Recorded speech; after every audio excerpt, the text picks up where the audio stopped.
Hello everyone, we're back at it again with another video, and for this vlog, as you can see, we're on the way up to the north and I'm going to take you on our little trip. So this trip was initially planned by me and Alex since last year pa to celebrate his birthday this year, and we also invited some of his friends to join us para mas tipid. So, ayan, yung daan namin paakyat ng Sagada is via Cannon Road. 5 kaming magkakasama dito sa trip na to. So, me, Alex, and 3 of his friends. And first stop, ito sa Atok, Benguet. Ito yung tinatawag nilang Northern Blossom something. Ang sadya lang namin is to see the flowers and mag-picture-picture. Fee dito is inclusive of entrance fee and environmental fee for a total of 300. So, 50 sa environmental fee and then yung mismong entrance fee para makita tong mga flowers and plants is 250.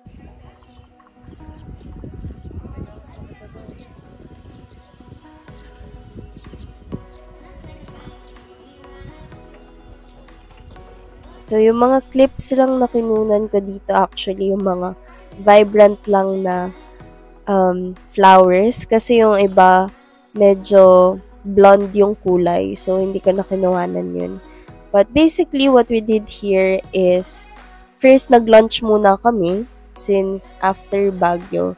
Nagutom yung group and we wanted to have lunch muna. So, may restaurant naman dito before ka pumasok sa mismong venue.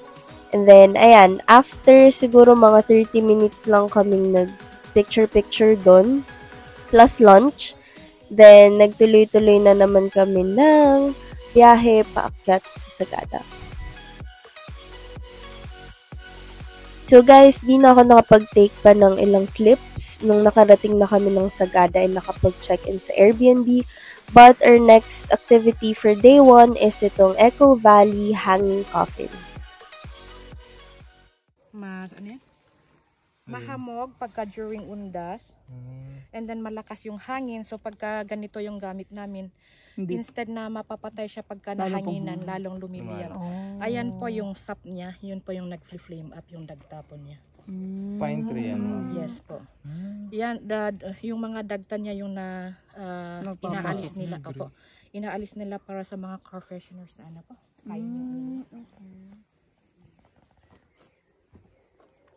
Ganun pa yung gamit namin.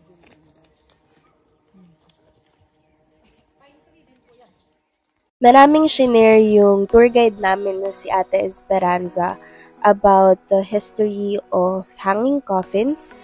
So, hindi ko na may isa-isa yung mga information na sinabi niya, but if you want to know more about it, mas maganda na first-hand experience yung makita or marinig. Bumisita na kayo sa Sagada because it's really worth it. So, ayan, nandito na kami. Malapitan ko nang nakita yung hanging coffins na nakikita ko lang yan sa pictures.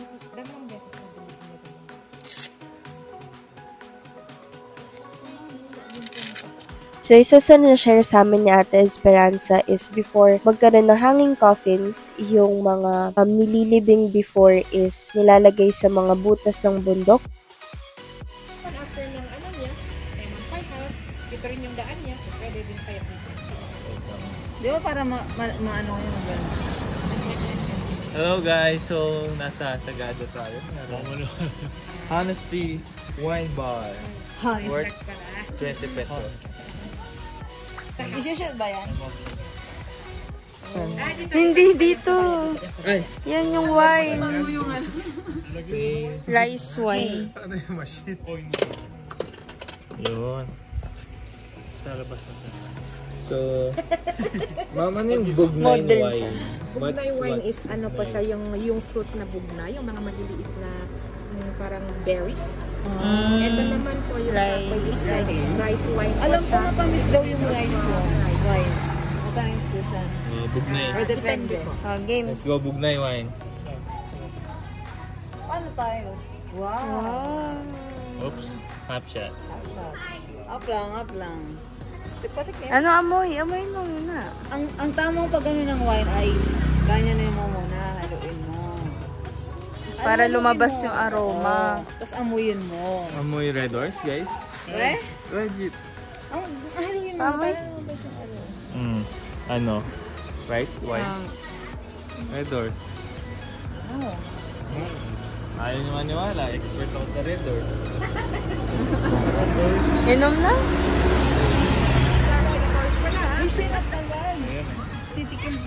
Sarap. Matamis sa umpisa. Tapos may sour. May sipa na Red Horse. alcoholic. No. Walang bakla. So this is early 4:30 a.m. So Saturday to, and ang aming activity naman for this day is firstly ang famous Sea of Clouds sa Marlborough Hills. So ito, on the way na kami. And first stop, syempre kailangan nating lagyan ng mainit ang ating kalamnan. So, before naman mag-start yung trail, nandyan maraming mga tindahan para if gusto yung kumain or may mga kulang sa gamit ninyo paakyat, nandyan available sila.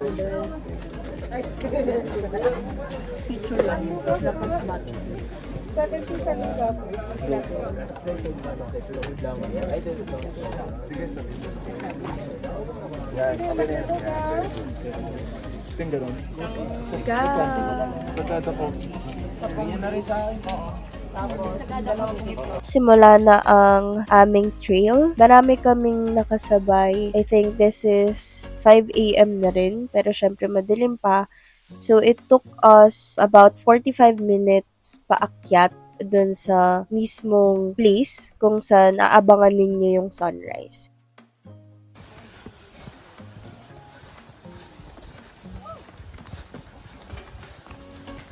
Maambon. Ayan, so nakarating na kami dun sa peak or kung saan hihintayin yung Sea of Clouds. May kita ninyong madilim pa at this time. Kung may kita ninyo, Sea of Clouds talaga kasi cloudy.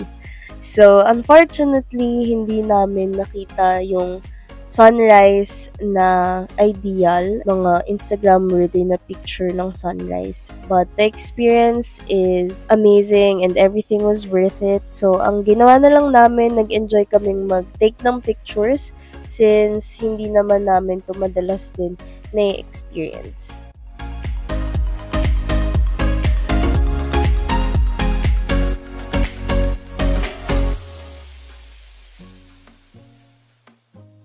So, ito, pababa na kami. As you can see, maliwanag na. Andyan na yung mga rays of sun. And, in-enjoy na lang namin yung trail pababa. Parang naiwan na rin yata kami nung iba pang groups nun kasi nauna na silang bumaba. Pero kami, tinake namin every second of it para masulit namin yung experience and yung view.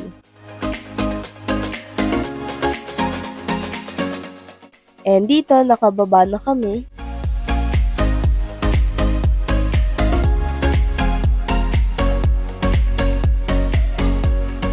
And on to our second activity for that day. So ito, after lunch na to, matapos namin magpahinga and kumain ng lunch, sinundo na kami ulit ng shuttle and ng aming tour guide to Sumaging Cave. So for those who don't know, sa Sagada, if you're going to experience or do the activities, kasama dito yung shuttle services. So, on top pa siya ng entrance fee or nung activity fee. So, additional siya na expense. Pero, yun yung rule nila or kalakaran nila sa Sagada na private cars should be left dun sa kung saan kayo nag-check-in na accommodation. So, on our way to the Sumaging Cave, nadaanan namin tong rice terraces.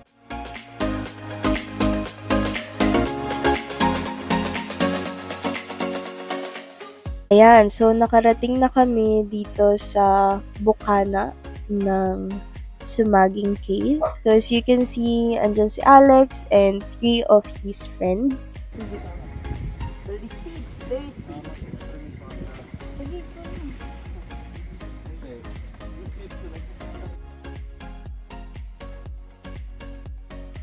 Ayan, nag-take muna kami ng pictures, of course, because in-expect na namin na sa loob, madilim talaga siya. So, bumili din kami ng kanya-kanya naming head flashlights from Decathlon. Not sponsored. Pero ayun, akala namin di kami makakapag-picture sa loob. So, medyo nagbagal-bagal kami dito sa Bukana para, yun nga, mag-take ng pictures.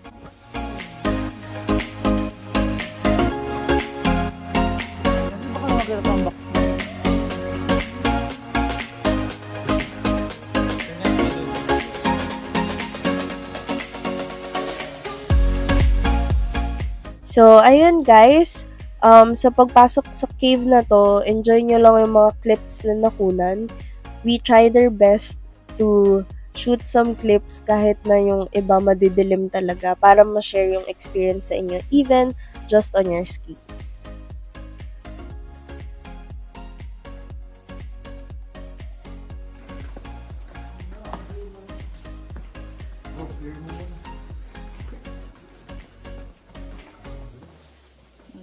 Okay. Ano yun yung flashlight mo? Ay. Bawas ano yung white?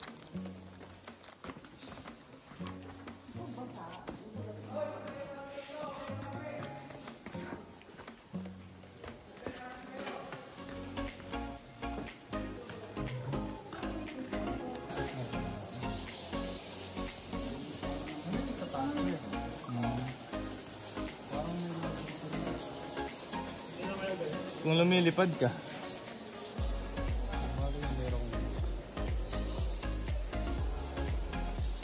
Ay, baby. Galing kami doon, guys. Banda doon. Medyo matarap yung mga bato. Need talaga ng flashlight.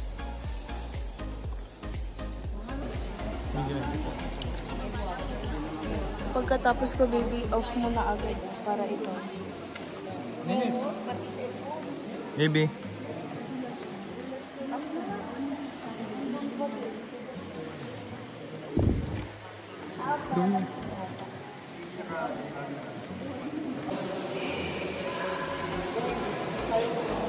Oh shit. Straight. Straight yung ano, legs. Yan. Tama ba, Porco? Oo, tama. Straight na lang. Sige, push lang. Straight kahit ano, pababa. Ano yung babend yan?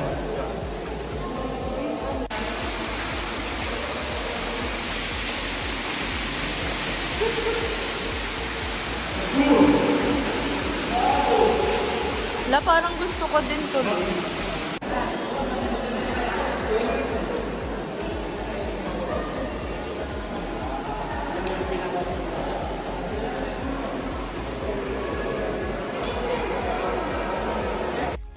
So, ayan guys, tapos ng sumaging cave adventure. Ito Bukana na to, pabalik na kami sa taas.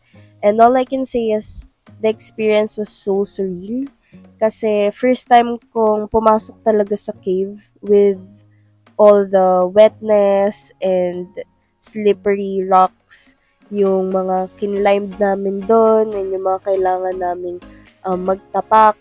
Everything was worth it. Masaya talaga yung experience.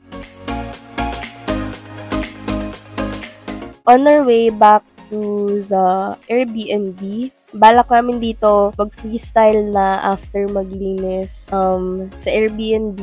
So, merong in-offer sa amin yung shuttle and yung tour guide namin na meron pa daw parang highest peak na pwede kaming manood doon ng sunset. Pero nagkasundo yung group na magpahinga na lang muna since dalawang activity na yung ginagawa namin for that day and to freshen up and to go out na lang sa dinner.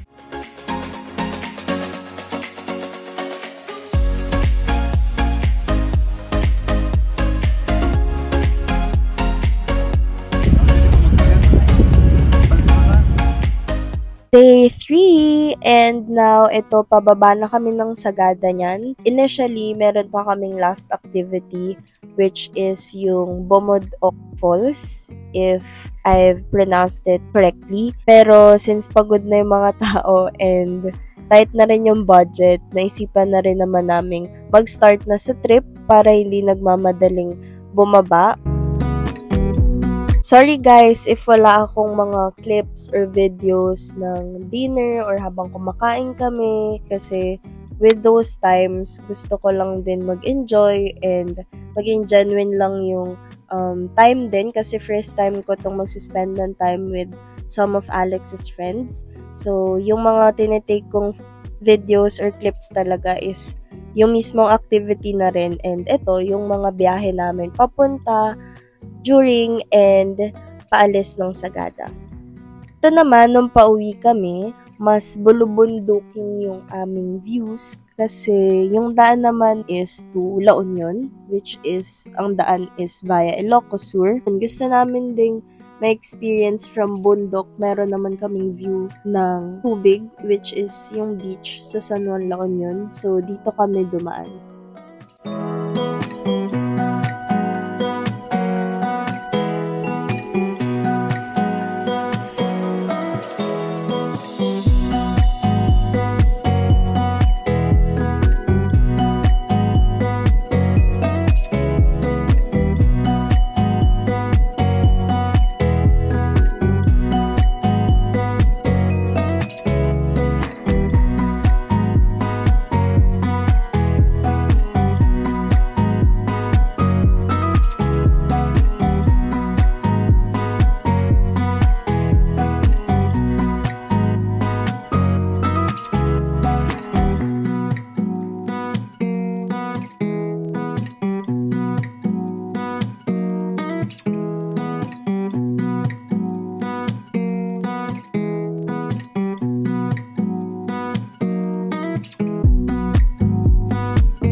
And ito, malapit-lapit na tayo sa katotohanan. Malayo na yung view ng mga bundok. So, ibig sabihin, nakababa na talaga kami. Grabe yung experience, guys. Hindi ko masabi or ma-describe if nakakadala or nakakatawa.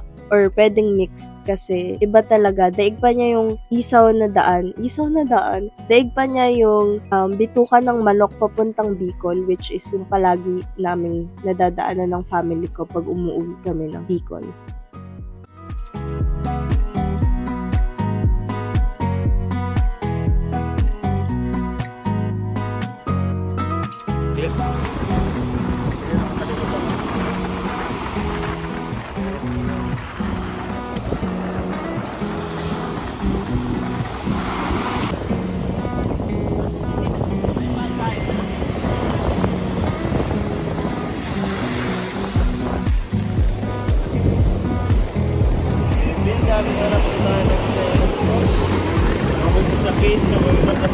Ang ginawa lang namin naman dito sa La Union is nag-spend ng good 1 hour. Kumain lang din kami kasi di pa kami kapag stop over since bumaba from Sagada.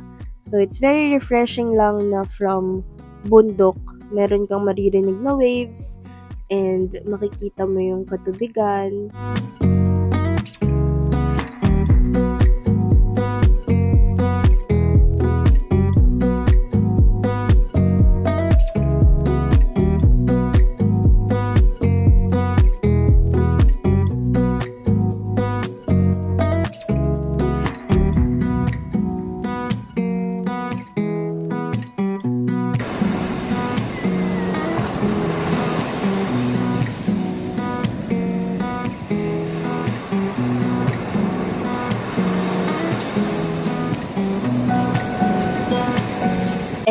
And there you have it, guys. After naming magliwaliw and mag-take ng pictures dito sa La Union, nag-start na rin kami ulit bumiyahe. And there you have it, guys. Another vlog for this channel. And I hope you enjoyed this video. And for me, I hope na mas marami din akong ma-upload pa or ma-share sa inyo ng mga travel vlogs. But we will end this video here and I'm gonna see you on the next one. Bye!